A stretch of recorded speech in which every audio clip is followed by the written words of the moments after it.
My name's Tom Finnigan. I've spent a large amount of my career, as we said, in television, running around the world, some of the most amazing places and some of the worst places people live. So out of that, I developed a true love for storytelling. And when generative AI popped on the scene several years ago, it was something that I dove straight into. I was originally looking for a tool to help me with the documentary work that I would do. I would end up with 5 or 10 interviews and they would be pages long, and I thought maybe there's a way I can dive in and find the grabs that I wanted to put them together, because it took me days to do this normally. Didn't do it back then, but it does now. I want to talk about the change that's coming for everyone today, because it is really going to catch you unawares. Now, first of all, I want to start with a little demonstration. So, something that was really science fiction not too long ago, all I'm going to do is pull up the OpenAI app on my phone. And once we've booted up, good morning. I'm speaking to the Australian Catholic Communications Congress about the ethics of AI. Could you please have a little outline around ethics and AI? Good morning. Here's a brief outline to guide your discussion on the ethics of AI at the Australian Catholic Communications Congress. 1. Introduction to AI and ethics. Defining AI. Briefly explain what AI is and its growing role in various sectors. Ethics in technology. Discuss the importance of considering ethical implications in AI development and deployment. Core ethical principles. Human dignity. Emphasize the need for AI to respect and uphold human dignity. AI should serve humans, not replace or devalue them. Justice and fairness. Address concerns about AI perpetuating biases or inequalities. AI. Now, I could go on with that. That is a personal assistant on my phone. So that's a paid account. I'll often go for a walk with my dog and I will just start taking notes, and I'll have a chat to it and let it build up a little kind of repository, and I'll get back home and I'll ask it to turn those notes into things. That little tool there could connect in with my Gmail and a whole bunch of other apps in there and start driving connections. It could draft responses to all my emails, pop them straight in so I could go and look later. It's kind of just sitting there right in your phones now. It's an incredible thing, but it can be wrong. So it's really, really important to think about how you kind of go on this journey and where we are as humans in the loop. And I'll come to that a little later on. I want to dive back a little bit and just talk about this recent journey we've been on. It hasn't been very long. So 20 years ago, Facebook popped up. So this gentleman, Mark Zuckerberg, was trying to kind of communicate with his other university students. He built this tool, and all of a sudden, Facebook, Meta, swept across the globe, and it's changed the way we communicate. It's changed the way we interact. It has a great way of building communities together. But unfortunately, it also has developed places where people following similar kind of things to dopamine, little dopamine hits that you kind of have, can be steered down some very, very dark paths. So social media has a great community and kind of connection role, but it's also created some real big problems out there for us in society. Now, the next big jump, and I know there were a lot of them, but this is a little my story today, is the iPhone. And I think one of the big differences for there, I remember I used to have all my music on my iPod and those little phones that popped up. And if I rewind a little bit back to 1995 in television, I remember I arrived at my first job in regional news and they gave me a pager. About a year later, we ended up with a suitcase mobile phone. A year or two after that, they'd shrunk to about that. And then for those of you who remember, they started getting really, really small. And I remember being unable to press the buttons of this little Nokia. Then the smartphone turned up, and the real difference there was it connected to the internet, and the providers of our phone services started putting 3G on there, and 3G allowed us to connect to the internet, and then these apps turned up. Now, I can see a lot of you are a similar age to me, and so when we used to switch a computer on, you'd see those lines of code running, so you knew it was a computer. What happened when we came into the world of apps, this curtain dropped down. And I don't think very many people look behind this curtain. And so what happens, the user experience means that you're not really aware of the code and the computation that's going on in the background. It also means you don't know what's going on with the data. I'll tell you something about apps. When you go and build an app, generally, you only fill about 20 to 30% of the space with code. And there's a whole bunch of companies that then go and buy space on the back of your app to capture that data and use it. And essentially, there's one version of this world where we are all the product, and we'll get into that in a little bit. So what we've got now is we've got a digital life in our pockets. So it fits in our pockets, it's accessible at any moment, and it connects us in a way we never have before. I bet you're all out there, you got up in the morning, you check on your phone, see someone's checking on their phones right now, taking photos, all of these things. We used to have a camera, we used to have all these devices. So I'd like you to kind of sit your brain in a place where all these little things I used to have, right, now in one device. And in a way, all the technologies that drive them with generative AI, it's going to change your experience again as the next range of devices and computers come out with this built in at the core. So, now I touched on this a little bit earlier, the privacy paradox.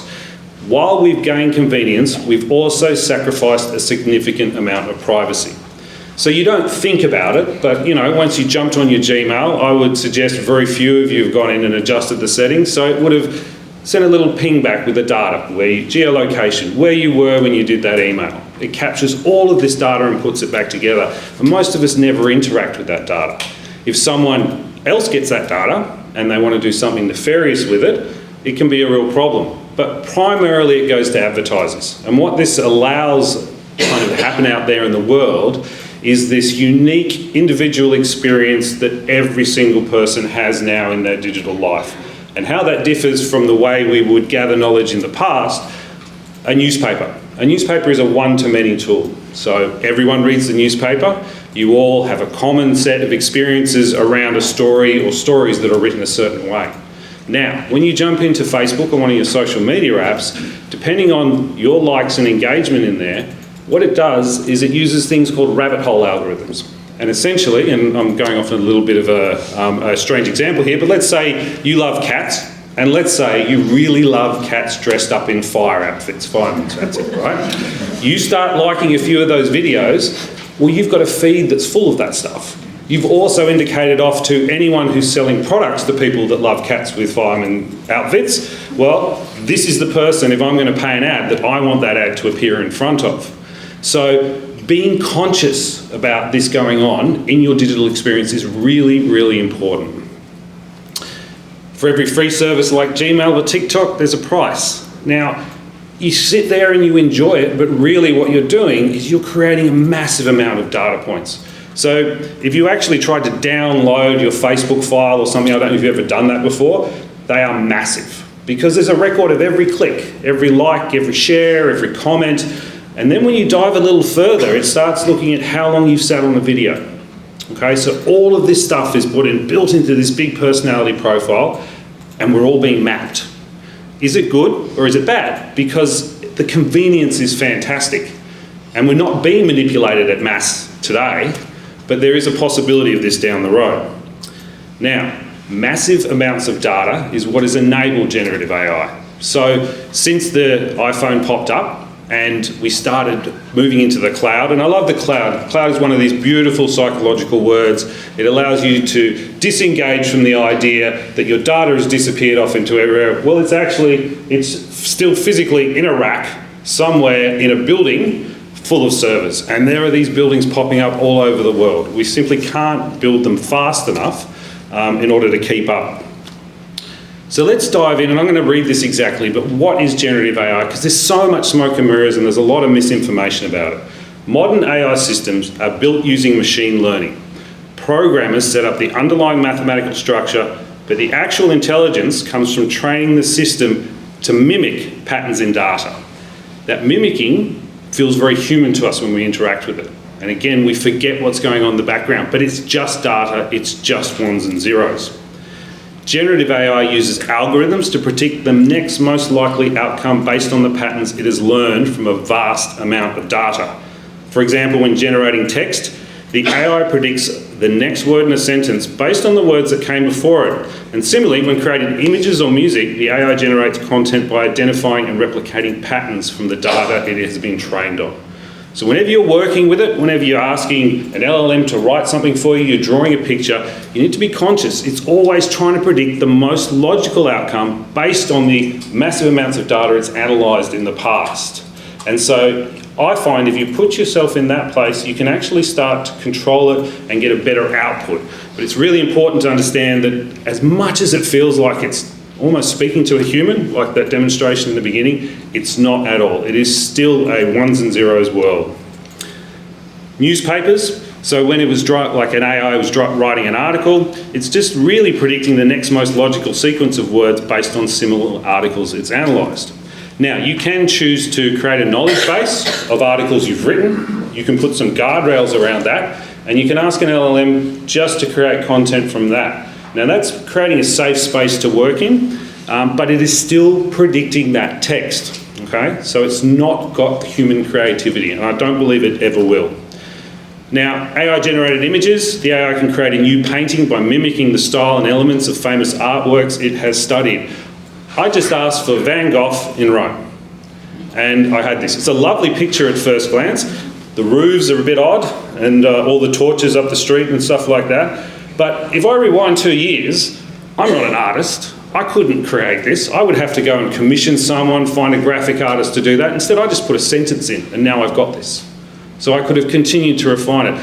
That is a massive change, but that is also a change in the structure of the workforce, because I no longer go and need that service anymore, so those people have to adjust. And a lot of these things that we're going to cover today have these little kind of micro impacts, and together I think they're going to be quite a massive change for us all. AI-generated music. So the AI composes new pieces of music by understanding and reproducing the patterns of a particular genre or style. There's some great music building tools. You can describe what you want, but again, you're suffering from this problem of it's not real creativity. But also, I wouldn't be able to go, and get music like this without being able to find some musician friends, some skilled artists, and being able to commission that for them. So again, this is a bit of a game changer. Content from text to art, but it's always based on patterns that have been learned. Bit of fun here. So I chucked in 3 prompts to create 3 images, just to give you guys a look at. So this one was create a photorealistic picture of the Australian Catholic Communications Congress listening to a speech on AI. As you can see here, some of the faces, but what it did was, there's nothing in that sentence about this room, okay, about projectors on the roof. They're all there. But what you can also see is the way that this large language model, when building this photo, has brought in some very odd and curious religious motifs. I've got a normal water glass here. We've got what appears to be a metal pewter cup. So, can I ask you, if you ever do generate an image, have a good look around the edges and make sure there's nothing completely odd out there. There's been a few cases, I think it was the Queensland Ballet, put an AI image out, and they got quite a lot of negative media around that, and I think it was primarily because it wasn't a diverse group in the audience. It didn't reflect, so someone doing something really quickly for a solution, but the impact can cause you a lot of downstream problems. This one I found a little odd, and I don't know, it didn't make me sit completely comfortable with me. An image of a church with a glowing digital aura surrounding it, representing the blend of traditional and innovation as the church embraces digital tools to reach the faithful. So, it's a really interesting interpretation of the whole thing, and there's some, the church is beautifully rendered, but it's just an odd feeling, that image. So it's again, I'm asking a machine to look through and basically build a predictive output of what I've asked it. And that's a key thing, it is a machine. And this last one is another good example, again, of biases that have been built in based on the data sets that are already in there. An image depicting a compassionate AI assisting in humanitarian efforts, such as distributing food or providing medical care, with a subtle cross symbol integrated into the AI's design. But look, he's put us in the Philippines or Malaysia or something like that. So it's taken an assumption that this is where you would be doing this service, okay? And it's a very interesting thing. You've got to be careful about these assumptions as a communicator when you're going out there. But a lot of fun to get in there. And if you haven't really started anywhere with generative AI, have a bit of fun with the pictures. Go in and ask it for a captress that is violent. It's good fun, and it gives you a little bit of understanding, because you'll start to get to things you can't kind of get this picture out the way you want, you can't kind of adjust it, and that will start to give you an understanding of the parameters you have when you interact with these tools. Where are we today, and what can AI really do? So there's a lot of hype out there. So customer service is a really, really interesting space. So AI chatbots that handle inquiries and support tasks 24/7. Now, they're here, and you're going to start getting calls from them very, very soon, because they've just been able to kind of come in. There's a whole bunch of rules about auto dialing, and you'll have to be subscribed in, so you will have had to tick yes to receive an email. But I've got a friend at Early Bird AI up in Queensland, and they've just built their own tool. And if you've got call logs, let's say you record a whole bunch of conversations coming in, it's incredibly easy to train this AI, and it will have conversations, and it will be next to impossible to tell that it's not a real person. Okay, that is quite a dramatic change. Now, you probably don't believe me, but wait and see. In the AI masterclasses that I'm going to be demonstrating later, I've created it took me 3 minutes, a video avatar of myself, and all I have to do now is feed scripts into that video avatar. Now, that's kind of an uncomfortable way of maybe interacting, unless you really think about how you use these tools. So, for example, you've got an organisation or an event coming up, you've got a leader at that event, and that person, you record a short video where they do a welcome. Then what happens after that is that you've got a CRM or your data management system, someone signs up for an email, they put their email in, and then they get a text message or an email with a video from this person going, "Hi Jane, thank you so much for joining us today. I just want to tell you a little about the parish event we've got coming up and the community, what we're going to be doing there." So if you use it in the right place in a communication structure, it actually empowers the connection you have with people. But again, you've got to be really careful, because at the moment we're in this world where, is it real? Is it AI? And that can have a real impact on someone's ability to kind of trust the messaging. Right now, today, personal assistant and AI agents like Siri, Google Assistant and Alexa, they manage schedules and control smart home devices and provide information. I actually don't have any of these in my house. I get quite annoyed with voice. It's not quite there, the conversations. But what's really quite amazing today is that you can order a pizza.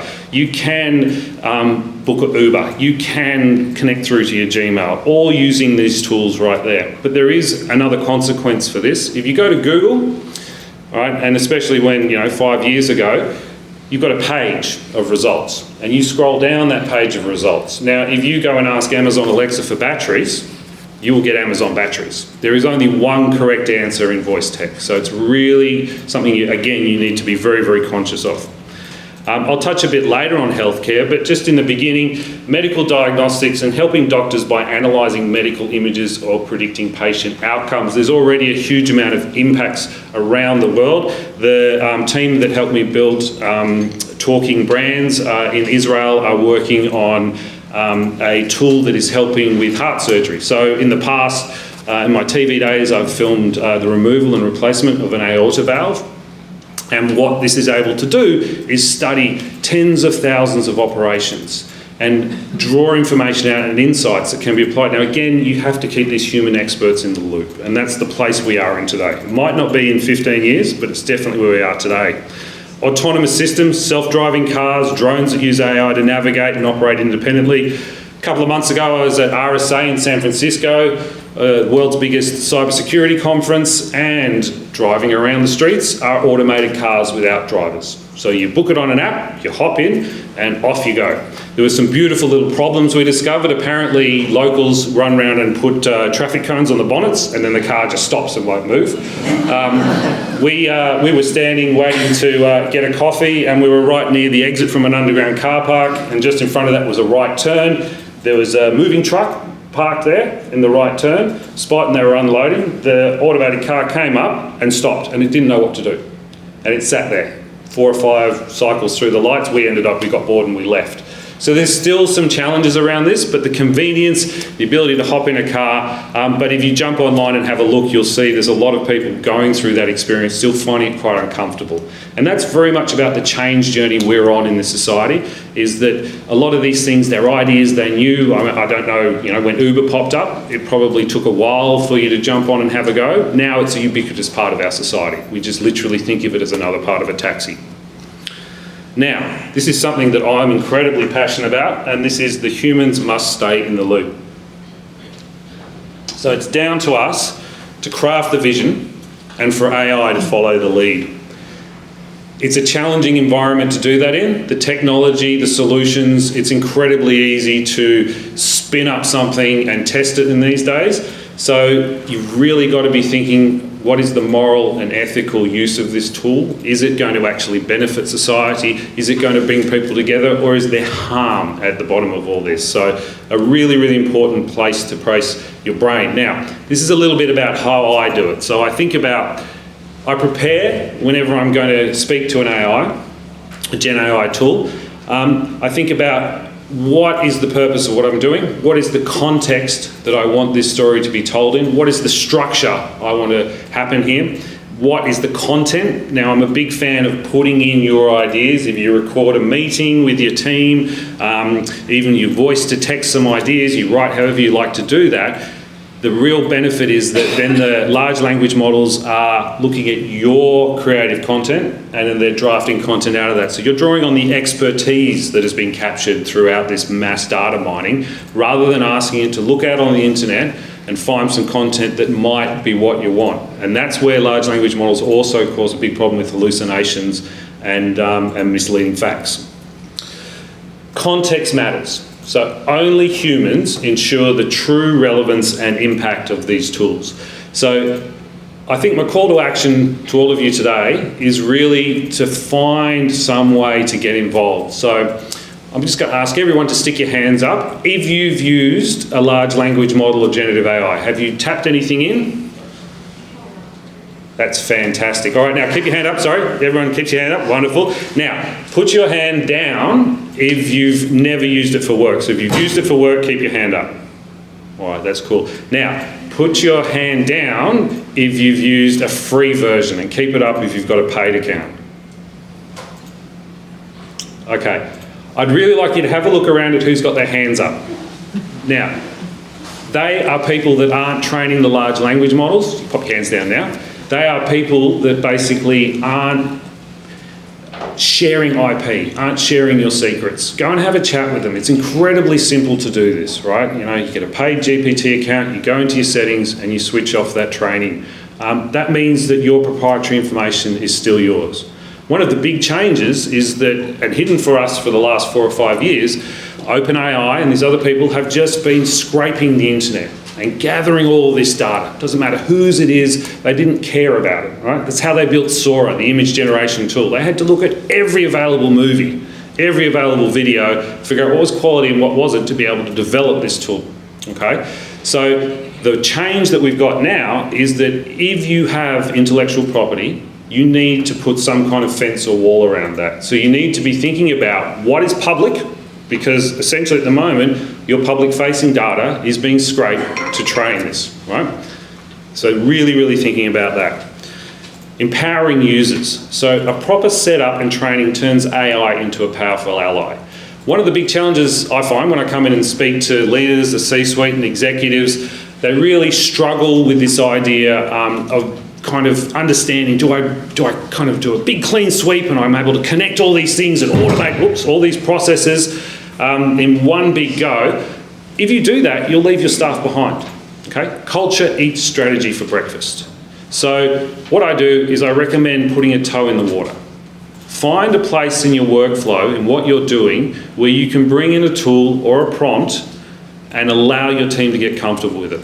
A local council in Sydney, for example, they generate huge amounts of reports. And I'll demonstrate something similar in one of the classes later, but I built a GPT as the first step to demonstrate a product to them. I took all of their council minutes, which are quite substantial documents for the last several years, and we put them in there.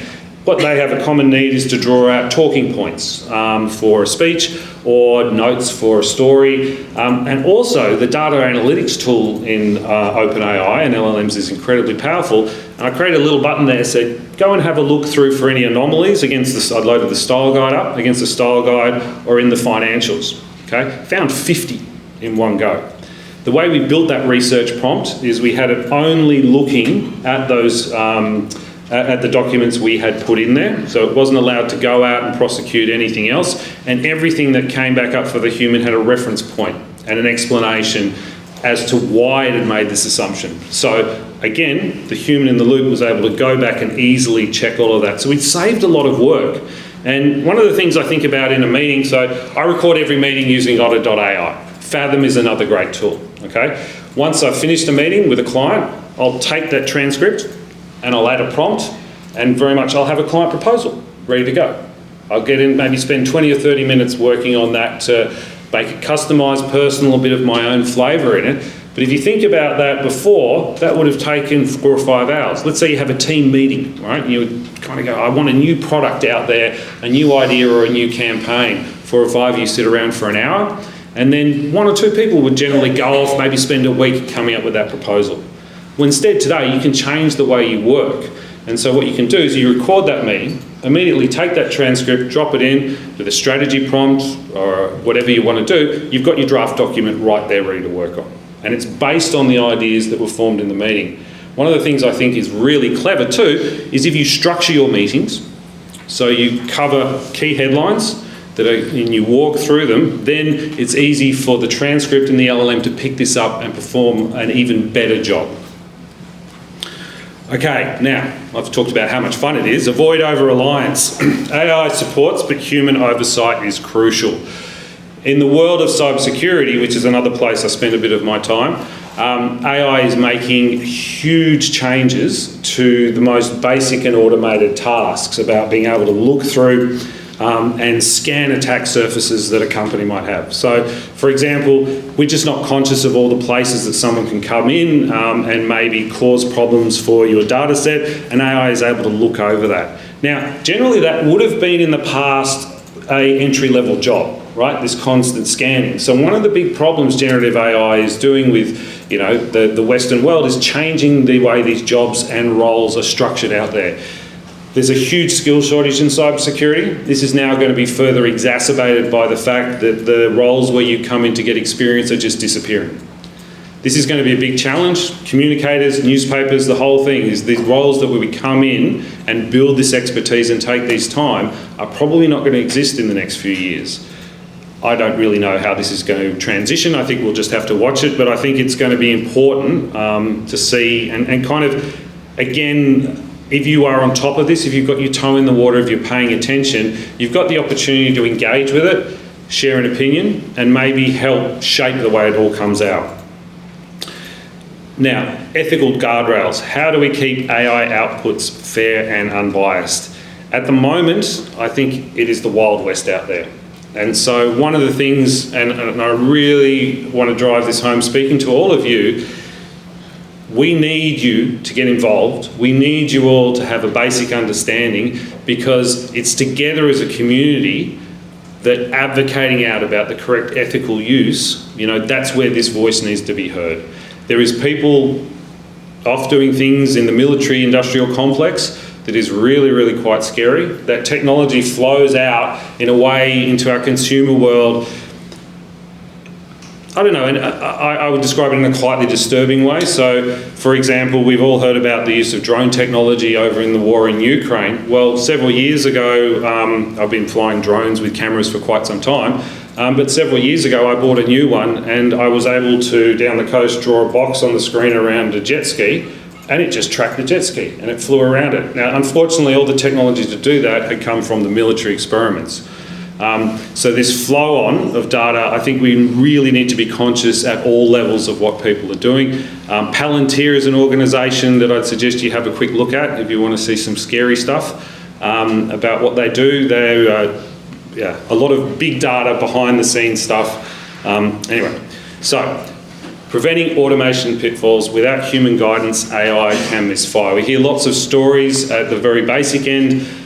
You know, people are having publicity issues. One of my favourite ones is happened over in New York. So the New York mayor built a bot, and they just wanted to provide a little service to businesses around there. And so they built that around the employment structure in New York. Now, when people started coming in and asking questions, it told them that an employer could take part of an employee's tips. It misquoted the minimum wage to be about 10 cents an hour under the actual wage. And it also said that employers could come in and fire people, you know, without notice. Okay, now, if you think about, America's a very litigious society, you have this information out there, it's come from an authorised source, it's incorrect, but you acted in good faith and followed it. You've created a problem of information, and you've created a problem of human interaction right down at the bottom. And so the frictions that are occurring through these automation pitfalls are going right throughout the system. I'll demonstrate later in one of these classes how easy it is today with no coding experience to build an automation. So it's incredibly easy to roll out, and this is one of the problems and why we need to be paying attention and calling out where it's not going to work and not benefit us us in society. Now, human touch matters. So AI enhances, but humans ensure it aligns with our goals, objectives, and morals, right? So again, down to us. Really, really important. I'll just dive a little bit more into medicine, just briefly, because again, I think this is one of the places where we're seeing some real benefits. There's a lot of information up there. You can just read about this diagnostics, but MRIs. So I don't know if you've ever had a look at MRI. Now I can basically access them. Unfortunately, I've had a few too many. I've dislocated both shoulders, mountain biking, running around the world with cameras on my shoulders. My back's a bit messed up. My son broke his knee just recently too. Interpreting them, there's a human error in there.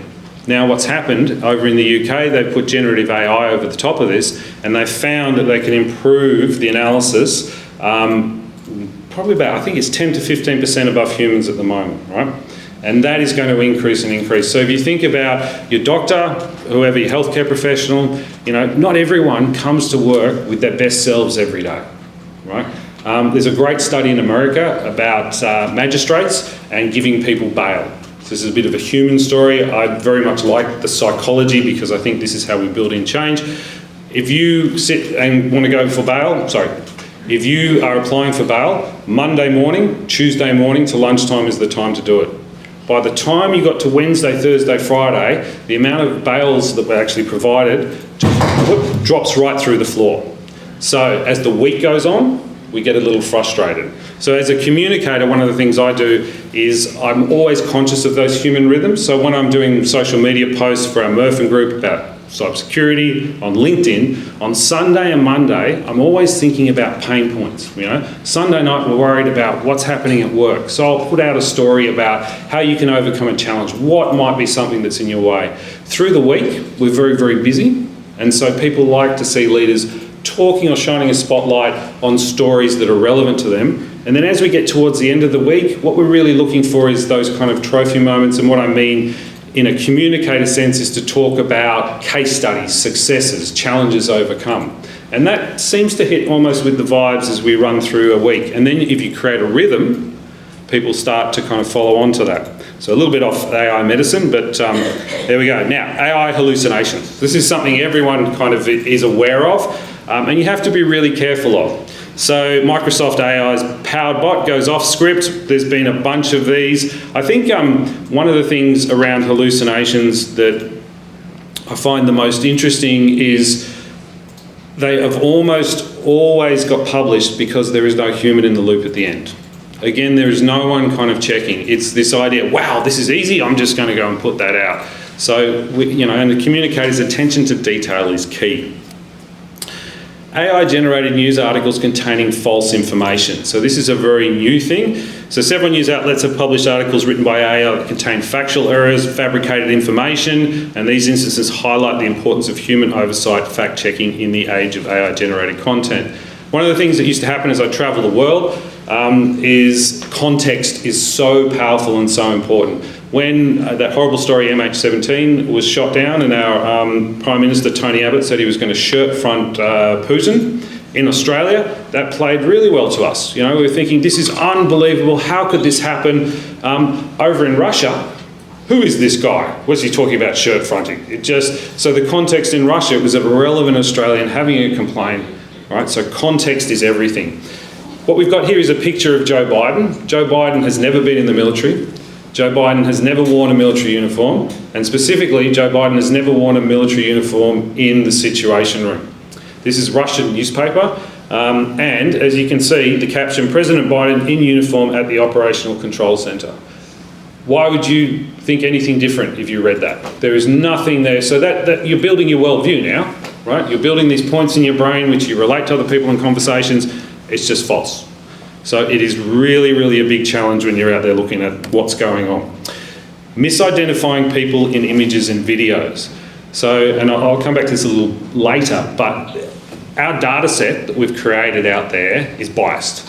It is not a reflection of how we live on this planet, who we are, and so as a result, when these AI algorithms start studying these things, they have a huge amount of problem with very dark faces, with minorities, people that aren't represented enough, and all these biases have developed. We've seen stories about them in the media, but this is really dangerous stuff, this facial recognition technology. One of the reasons why I think it's dangerous is because of the interconnectedness of our digital lives and how we are not going to have control over someone who's basically decided that our face may be a certain person, has connected it off to another database. That database might have alerted, I don't know, police or someone, and all of a sudden you've got a problem, and trying to unpick back through these things is going to become very, very challenging. So chatbots misinterpreting user queries. This might seem like not a very big thing at the moment, and one of the things chatbots are doing, which is really quite incredible, when we go and have problems with a service or a computer, or we draw up a ticket in an IT thing, it turns out that 90% of the problems that we have tend to fall in about 10 different categories. They're incredibly easy to solve. Again, when we use humans, basically someone comes to work, they haven't had their best selves, they haven't had their best day, you've picked up the phone, you're trying to get something solved with your bank, you're trying to get something solved with the service provider, they're just not very helpful, you're frustrated, okay? So what's happened, all these studies have come out of the States now that people using chatbots in the right way to deal with these simple problems that commonly occur, people are incredibly satisfied and prefer dealing with an AI chatbot than a human.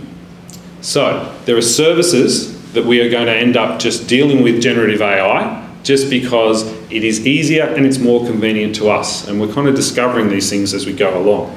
A little bit of a turn now. So I want to kind of draw out and really put some thought around what the Pope is saying on AI. So the Pope basically very recently, and I'm sure you guys are much more across this than me, he asked, does it serve to satisfy the needs of humanity, to improve the well-being and the integral development of people?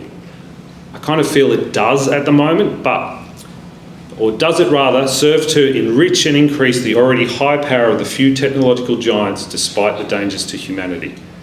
It absolutely has. If you look at OpenAI, you look at the valuation of the company, you look at the people building the chips, I mean, these are some of the biggest companies on the planet today, and they don't respect borders, as we've seen this. They are able to kind of direct our lives. So this is why we have to have a voice in this journey. This, I think, is a really, really important part of it. We must not miss this opportunity to think and act in a new way with a new mind, hearts and hands. And this is very much, I think, what we're facing is that we can't bring the old frameworks and the old ways of dealing with this new world. We need to think of it afresh. And we need to direct innovation towards a configuration centred on the primacy of human dignity. This is not up for discussion. And so, again, we all need to be empowered and we need to be out there speaking, because if we let this all run past us, what's going to happen is that we won't have a voice, and we won't have a voice in this journey, and I think that is incredibly important. So, 3 impact areas in Rome's call for AI ethics. All human beings are born free and equal in dignity and rights.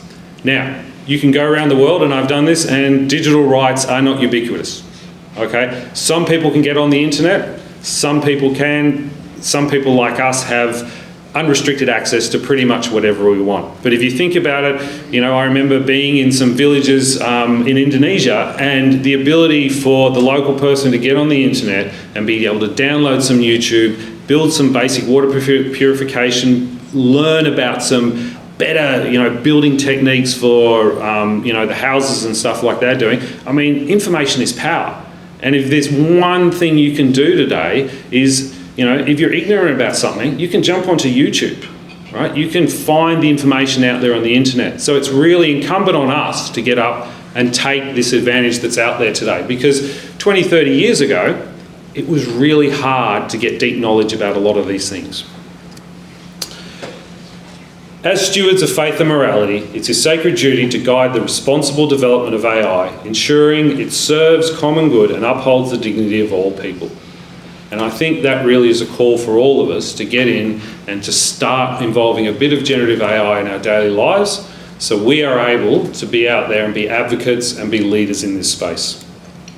Now, I'm going to freak you all out a bit.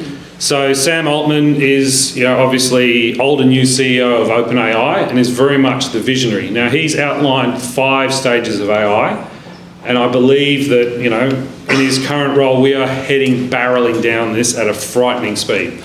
So this is where we are today. AI systems capable of engaging conversational language, exemplified by applications like GPT, which enhance customer service and internal productivity. Great. Tomorrow, reasoners. AI that can perform basic problem-solving tasks at a level comparative to a doctorate-level human, capable of planning and executing multi-step processes. So what's that going to change in the room for all of you? All right, that's kind of a crazy thing. I don't need to have all of that knowledge because I can access doctorate-level knowledge across a whole range of things, but with my fingertip. But is that going to empower me and make me a better person or better at my job? I would say it's how I prosecute that tool that will be the difference.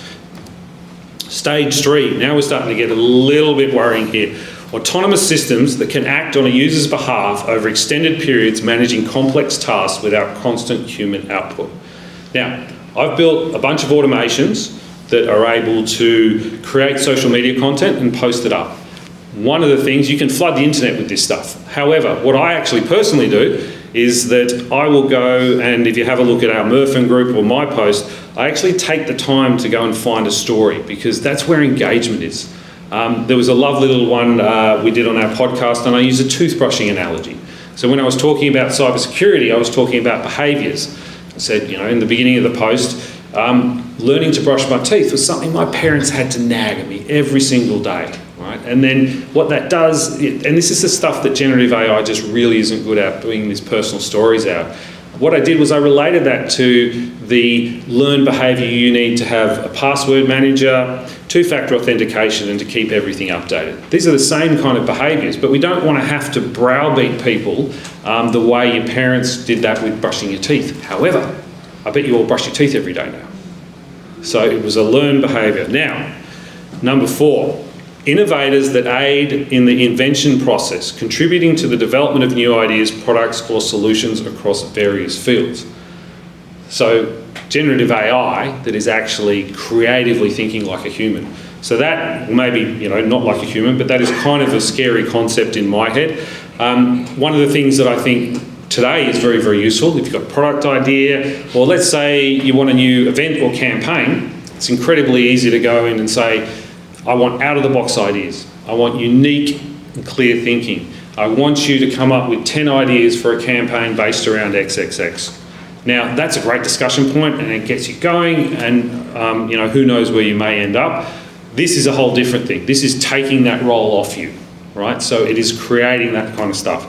Now, the last one, and we don't know how long it's going to be till we get here. It could be a year, it could be 5 years, it could be 10, or we never may get there. Organisations, advanced AI systems that can perform the work of an entire organisation, streamlining operations and potentially replacing traditional human roles in business settings. I like to think of KPMG without people. So think about that organisation without anyone there. And so you're interacting, you might want to report or study analysis, and it's just all being driven by our bots. What is curious about this world is where do we fit? I don't really know. But this is back to what we spoke to Pope about. These people are actually off. They're making this stuff. And they're not necessarily thinking about the consequences. They're changing the world we live in right now. Now, artificial general intelligence is a hypothetical type of intelligent agent. So a type of AI that could learn to accomplish any intellectual task that human beings or animals can perform or surpass human capabilities in the majority of economically viable tasks. It's quite a blown-out fantasy, that kind of thing. Unfortunately, creating AGI is a major aim of artificial intelligence research companies like OpenAI, DeepMind, and Anthropic. So that's their goal. That's their big strategic goal. And that, again, is going to change the way we live on this planet.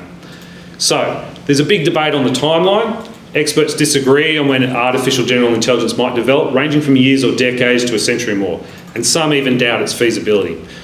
Again though, what we're looking at here is this exponential growth, and it's just going to explode in front of us. So quantum computing is another big change coming to our lives, and the qubits, or the measurement and the learning, is getting shorter and shorter because they're able to apply generative AI to the problem right now in massive, massive data sets.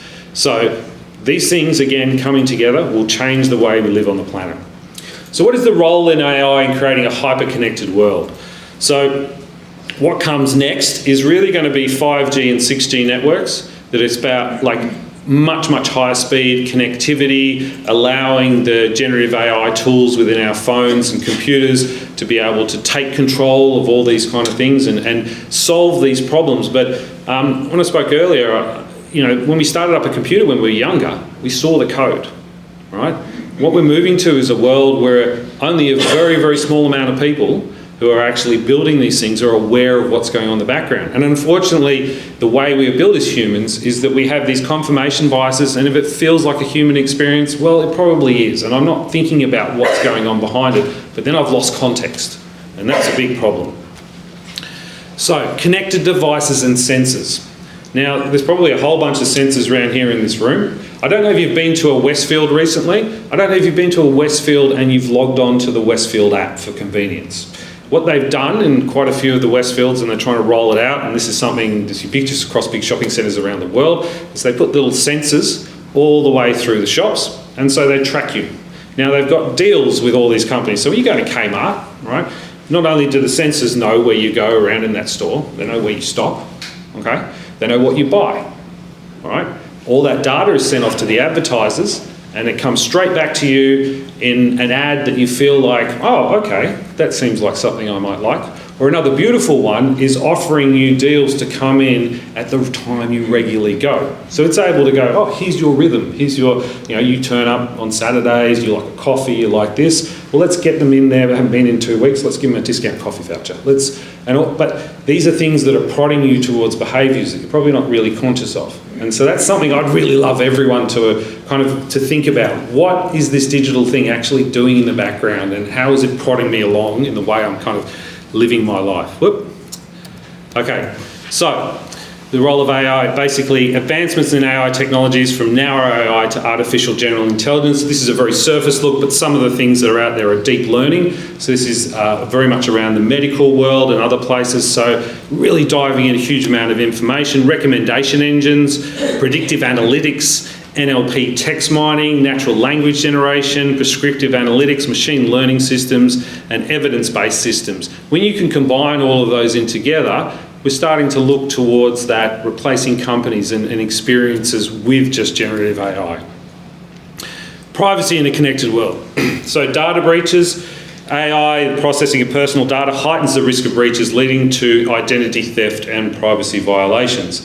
In China, they have been even hacking encrypted DNA data because they know at some point in the future they're going to be able to decrypt that data. Now, what they're doing is they're creating these massive data sets, and at the moment, even 5 or 6 years ago, it was hard to kind of bring everything together. But now, you can go and grab some stuff off the dark web, you can apply an AI tool over the top of it, and it can start to find commonalities much, much easier than browsing over it. Here's some names, here's some medical data, here's some bank information. Okay, that all gets served up to a scammer, right? Same people, marketers, they're able to gather all this information together. So we are the product to some degree, it's an arguable thing, but that convenience very, very quickly changes when we've lost control of our data and someone is feeding it back to us. The other thing that's really dangerous around generative AI is its ability to reflect back to you in a persona that you feel is kind of very similar to what, I guess, let me try and describe this a different way. A psychopath is someone who's able to come up to you and reflect back to you your emotions, and it's really, really hard to be aware that you're speaking to someone who doesn't have those same gates and barriers that we do around anger and emotions and things like that. And I think this is very much a similar kind of thing. Identity surveillance. So we're walking around, there's all sorts of police forces rolling out this kind of stuff around the world. I think the New South Wales Police Force got in a bit of trouble because they were buying these sort of things. Now, how these things creep into our lives and these systems is that the company that's built the current system that the New South Wales Police Force is using to identify provides an update where you can add this on, only costs an extra $10,000 a year. Quick, we'll press that button and all of a sudden we're Face ID scanning everyone and creating a database somewhere in the cloud of all these images. All right, so they have to be protected as well. Now, algorithmic bias and discriminations. So algorithms, black boxes, okay? It's mathematical code in there. You have an input, you have an output. Now, if they don't share what's in the black box, or to be honest with you, most people don't actually know what's going on in that black box, you don't really know. LinkedIn, for example, you've probably all got a LinkedIn account, you try and get posts and stuff like that. You know, we don't know exactly what they've done in that black box, how that algorithm works. So it allows the opportunity for biases. So when we have systemic biases that we have as humans, and they're built into the data because of the way we choose to capture photo, we have our human biases, and then we put computational biases on top of it, we actually end up exacerbating the problem. As communicators and in the media, I think one of the big things is polling, right? We always see polling out there. Polling was something that very quickly media companies went, wait, I can drive a story using this, so I'm going to create lots of polls or I'm going to regularly buy polls. Now, and I'm sorry, I probably won't get this wrong, but there's about a 3% error margin in a general poll, then you've got another 3% based on your the size of the group you've gone and analysed. So you're already 6% out, so it can be 6 to 9% difference. So if you think about when you see the polling in the United States and they're 2 or 3 points difference, that isn't an accurate reflection of anything. It's actually just, it's line ball, all right? So it's really, really important to understand those kind of things when we're talking about this. So black boxes, I've already got ahead of myself. So algorithms lack transparency, making it hard to challenge decisions impacting lives. Now, if something really bad does happen to an individual, to go back and actually find responsibility and get someone, to open up a black box and go, here is the problem, is an incredibly unlikely outcome. It's more likely the individual will be disempowered. Predictive harm and behavioural manipulations, as predictive capabilities can lead to profiling and manipulation, raising ethical concerns over our autonomy. We have to be very careful about this. And robust privacy protections and ethical standards are crucial to ensure AI benefits don't compromise individual rights and freedoms. Now, GDPR in Europe is a fantastic first start. So they've got the groundwork. It's easy to build off legislation that's already there. As you can see in Australia, we're still trying to get this up and get these kind of basic digital protections out there for everyone. Now, in the end, it all might get dumber. So it could all end in a fizz. Model collapse refers to a hypothetical scenario where future AI systems get progressively dumber due to the increase of AI-generated data on the internet.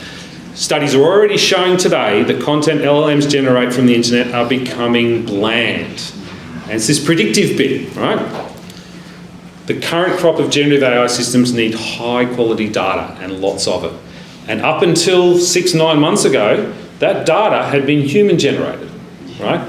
Now what's happened, AI-generated content has flooded such a volume that it's actually starting to impact the way. So now what's happened is you need hundreds of humans scouring over the data set that you're going to put in that LLM to actually improve the quality of that data.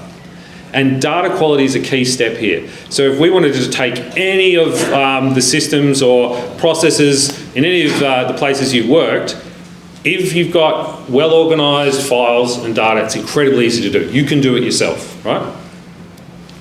So keep the human in the loop. Get interested in AI, share your skills with your family, friends and colleagues. Sit down and have a conversation about it.